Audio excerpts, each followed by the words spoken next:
Hi, నేను doctor GPV Subbaiah, spine surgeon, Hyderabad. ఈరోజు మనం ఈ ఆస్టియోపోరోసిస్ వాడే మెడిసిన్ గురించి కొత్తగా ఈ మధ్య లాంచ్ చేసిన మెడిసిన్ గురించి చెప్పుకుందాము. దీని పేరే డెనెసుమాబ్ అంటారు. ఈ పేరు గమనించండి, మీకు ఆఖరిలో మ్యాబ్ అని వచ్చింది కదా, MAB మ్యాబ్, డెనెసుమాబ్. మ్యాబ్ అంటే అర్థం ఏంటంటే మోనోక్లోనల్ యాంటీబాడీ. అంటే చాలామందికి మనకి కోవిడ్ టైంలో మీరు వినే ఉంటారు, ఒక కాక్టైల్ వాడుతున్నారు అని చెప్పి. సో అవి మోనోక్లోనల్ యాంటీబాడీ కాక్టైల్ అన్నమాట. సో ఈ ప్రతి మోనోక్లోనల్ యాంటీబాడీ మెడిసిన్కి ఆఖరణ మ్యాబ్ అని వస్తుందన్నమాట. సో ఈ మెడిసిన్ డెనెసుమాబ్ అంటే ఈ మోనోక్లోనల్ యాంటీబాడీ ఈ ఆస్టియోపోరోసిస్ని ట్రీట్ చేయడానికి వాడే మెడిసిన్ అన్నమాట. మీకు ఒక వీడియో చేశాను నేను, ఆస్టియోపోరోసిస్ని మెడిసిన్స్తో ఎలా ట్రీట్ చేస్తామో. అందులో ఫస్ట్ లైన్ ఏజెంట్ ఏంటి అని టెరిపెరటైడ్ అని ఒక మెడిసిన్ ఉంది. సో ఆ మెడిసిన్ మీద ఒక వీడియో చేయడం జరిగింది. సో రెండో మెడిసిన్ ఈ డెనెసుమాబ్ అన్నమాట. సో ఆస్టియోపోరోసిస్ని ట్రీట్ చేయడానికి చాలామంది అనుకునేది ఏంటంటే వైటమిన్ D కానీ లేకపోతే కాల్షియం సప్లిమెంట్స్ వాడితే సరిపోతుంది అని అనుకుంటారు. కానీ అది కరెక్ట్ కాదండి. అంటే ఒట్టి మీరు కాల్షియం టాబ్లెట్స్ వాడి మన బోన్స్లో కాల్షియం పెరగమంటే పెరగదు. కాల్షియం టాబ్లెట్స్ ఇంపార్టెంటే, కానీ దాంతోపాటు ఈ ఫస్ట్ లైన్ ఏజెంట్స్ ఈ టెరిపెరటైడ్ కానీ ఈ డెనెసుమాబ్ కానీ ఈ రెండిట్లో ఏదో ఒకటి తప్పనిసరిగా వాడాల్సి వస్తుంది. సో ఈ రెండిట్లకి డిఫరెన్సెస్ ఏంటి అని మనం గమనిస్తే, ఈ టెరిపెరటైడ్ అనేది ఏంటంటే మనం డైలీ ఇంజెక్షన్స్ తీసుకోవాలి. ఈ డైలీ ఇంజెక్షన్స్ ఏదో ఈ కండరానికి కానీ లేకపోతే ఈ నరానికి కానీ ఇచ్చేది కాదు. ఈ స్కిన్ కింద, జస్ట్ బినీత్ ద స్కిన్, మీరు చాలామందిని చూసే ఉంటారు, షుగర్ ఉన్న పేషెంట్స్ ఇన్సులిన్ తీసుకుంటూ ఉంటారు కదా. సో అలానే ఈ టెరిపెరటైడ్ ఇంజెక్షన్ కూడా తీసుకోవాలి. బట్ ఈ డెనెసుమాబ్ అనే ఇంజెక్షను అది కూడా సబ్క్యూటేనియస్గా, అంటే ఈ ఇన్సులిన్ తీసుకున్నట్టే చర్మం కింద తీసుకోవాలి. బట్ దీంతో అడ్వాంటేజ్ ఏంటంటే మనకి 6 నెలలకు ఒక ఇంజెక్షన్ చేయించుకుంటే సరిపోతుంది. ఈ టెరిపెరటైడ్ డైలీ తీసుకోవాలి. ఈ డెనెసుమాబ్ అనేది 6 మంత్స్కి ఒకసారి తీసుకుంటే సరిపోతుంది. సో ఇప్పుడు అసలు ఇది ఎలా పనిచేస్తుంది ఏంటి అనేది ఒకసారి చూద్దాం. ఈ డెనెసుమాబ్ అనేది నేను ఆ వీడియోలో కూడా చెప్పాను, ఈ ఆస్టియోపోరోసిస్ అనేది ఎలా వస్తుంది అనేది. మన బోన్ అనేది ఒక డైనమిక్ స్ట్రక్చర్ అన్నమాట. డైనమిక్ స్ట్రక్చర్ అంటే అర్థం ఏంటంటే, ఈ కొత్త బోన్ తయారవుతుంది, పాత బోన్ని రిమూవ్ అవుతూ ఉంటుంది. అంటే కొత్త బోన్ తయారవుతుంటుంది, పాత బోన్ రిమూవ్ అవుతూ ఉంటుంది. సో ఈ తయారయ్యే దానికి ఈ రిమూవల్ ప్రాసెస్కి మధ్య బ్యాలెన్స్ ఉంటుందన్నమాట. సో ఎంత రిమూవ్ అయితే అంత తయారవుతూ ఉంటుంది. సో దానివల్ల నార్మల్ బోన్ మెయింటైన్ అవుతుంది అన్నమాట.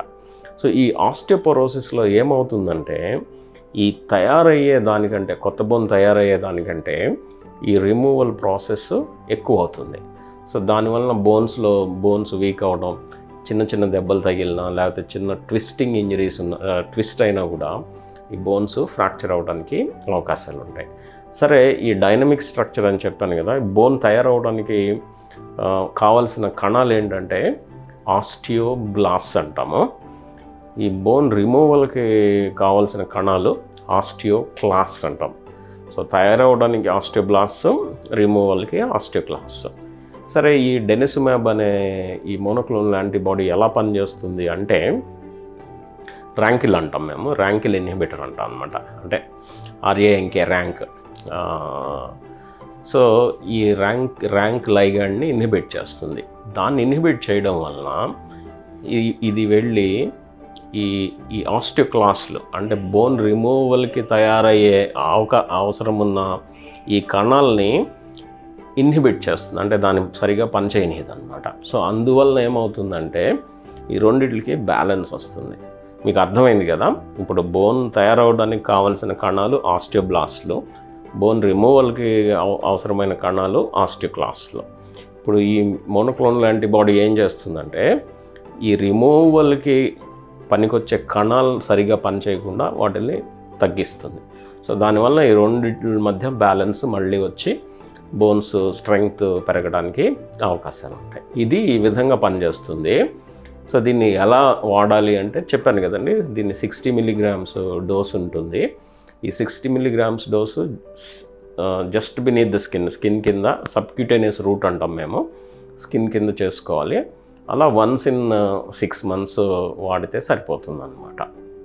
సార్ వన్స్ ఇన్ 6 months అన్నారు, ఎన్నాళ్ళు వాడాలి ఏంటి అనేది చూస్తే మినిమం డ్యూరేషను 5 years. అంటే ఏంటంటే సంవత్సరానికి 2 ఇంజెక్షన్స్ తప్పున, అంటే మీరు 10 ఇంజెక్షన్స్ వరకు తీసుకోవాల్సింది. సార్ మరి 10 years తర్వాత అంటే 5 years తర్వాత ఇంజెక్షన్ అవసరం లేదా అంటే అలా కాదు. ఏం చేస్తామంటే 5 years ఇంజెక్షన్స్ ఇచ్చిన తర్వాత వాళ్ళకి ఈ ఆస్టియోపోరోసిస్ రిస్క్ ఫ్యాక్టర్స్ ఇంకా ఉన్నాయా అనేది అసెస్ చేస్తాం. వీళ్ళకి ఏదైనా ఇంకా రిస్క్ ఉన్నది అంటే ఈ ఆస్టియోపోరోసిస్ వలన, అంటే ఆస్టియోపోరోసిస్ వచ్చే అవకాశాలు ఎక్కువ ఉన్నాయి, ఒకవేళ ఇంకా ఈ ఫ్రాక్చర్ రిస్క్ ఎక్కువ ఉంటుంది వీళ్ళల్లో అని అనుకుంటే అప్పుడు ఇంకొక 5 years మనం ఈ ఇంజెక్షన్ ఇవ్వడానికి అవకాశం ఉన్నదన్నమాట. సో టోటల్గా మనం 5 నుంచి 10 సంవత్సరాల వరకు 6 నెలలకి ఒక ఇంజెక్షన్ చొప్పున 60 మిల్లీగ్రామ్స్ ఇస్తాం అన్నమాట. సో ఇది మనం వాడే విధానం. సార్ ఇది మరి ఈ కండిషన్లో కాకుండా ఇంకా వేరే కండిషన్స్లో ఏదైనా వాడచ్చా అంటే ఎస్. ఇదేంటంటే ఈ బ్లడ్లో కాల్షియం లెవెల్స్ని తగ్గిస్తుంది. దీన్ని హైపర్ క్యాల్సిమియా అంటాం. కాల్షియం పెరగడాన్ని హైపర్ క్యాల్సిమియా అంటాము. బ్లడ్లో కాల్షియం తగ్గితే హైపోకాల్సిమియా అంటాం. సో ఈ హైపర్ క్యాల్సిమియా కండిషన్స్ కొన్ని ఉంటాయి. ఇప్పుడు మనకి ఏదైనా క్యాన్సర్ వచ్చి అది బోన్స్కి స్ప్రెడ్ అయితే యూజువల్గా బ్లడ్లో కాల్షియం లెవెల్ పెరుగుతుంది. సో ఈ కాల్షియం లెవెల్ పెరగడం వల్ల మనకి రకరకాల ప్రాబ్లమ్స్ రావడానికి అవకాశాలు ఉన్నాయన్నమాట. సో ఈ కాల్షియం లెవెల్స్ని తగ్గించడానికి ఈ డెనిసుమాబ్ అనే ఇంజెక్షను వాడతారు. సార్ మరి ఇది తగ్గించడానికి ఎన్నాళ్ళు వాడతారంటే సాధారణంగా ఇది 3 years వాడితే సరిపోతుంది అన్నమాట. అంతేకాకుండా కొన్ని రకాల బోన్ ట్యూమర్స్, ఇప్పుడు కొన్ని బోన్ ట్యూమర్స్లో కూడా ఇది వాడతారు. For example giant cell tumour అంటాం అన్నమాట.